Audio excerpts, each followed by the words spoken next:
আজকে সকালে আমি যেটা দেখলাম আমার সব কলা গাছ কাটে পড়ে আছে, সেটা কারণটা আমি সন্দেহ করি একজনকে, আপেল নামে একটা ছেলে। কারণ গত রাত্রে তার সাথে আমার সাথে একটু মিস আন্ডারস্ট্যান্ডিং হোক আর যেটা হোক, একটু ভুল বুঝাবুঝির কারণে ওই আমাকে শাসা হয়ে গেছে অনেক, যে তোকে আমি ক্ষতি করবো, তোকে আমি দেখে নিব। তো আমি সকালবেলা আসে দেখি এই অবস্থা, তো আমি ওকে ছাড়া কাউকে সন্দেহ করতেছি না। কি পরিমাণ ক্ষতি হয়েছে? আমার ক্ষতি হয়েছে প্রায় 40 থেকে 45 হাজার টাকা, সব প্রস্তুত কলা।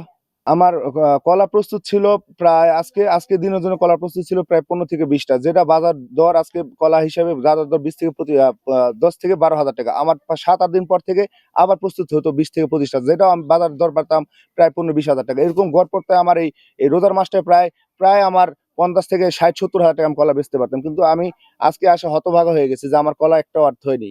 আমি এনে ঘাস তুলে বেড়াচ্ছি, আমার বাড়ি কদম গাছে আসে দেখছি কলা গাছগুলা কাটা যাচ্ছে, দুনিয়ার লোক দাও দাও দাও দাও কলা গাছ কাটে ফেলে দিচ্ছে। আমি কে ফেলে দিচ্ছে আমি বলা পারবো না।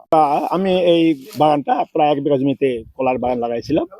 কলার বাগান কলা পরিপক্ক হওয়ার আমরা কিছু বিক্রিও করেছি আর আছে। কিন্তু এই মুহূর্তে গতকাল রাত্রে আমার ছেলের সঙ্গে, এই ছেলের আপেল, সাধারণ ফকিরের ছেলে আপেল নাম মনে হয় না, ওর একটা গোলমাল হয়েছে, ঝগড়া বিবাদ ফাসাদ হয়েছে। যাই হোক, ওখানে আমার ছেলেকে হুমকিও দিচ্ছে, তোর আমি দেখে নিব, তোর ক্ষতি করবো, তুই এই এলাকায় চলাচল করতে পারবি না, তুই কত বড় ইয়ে হয়েছে।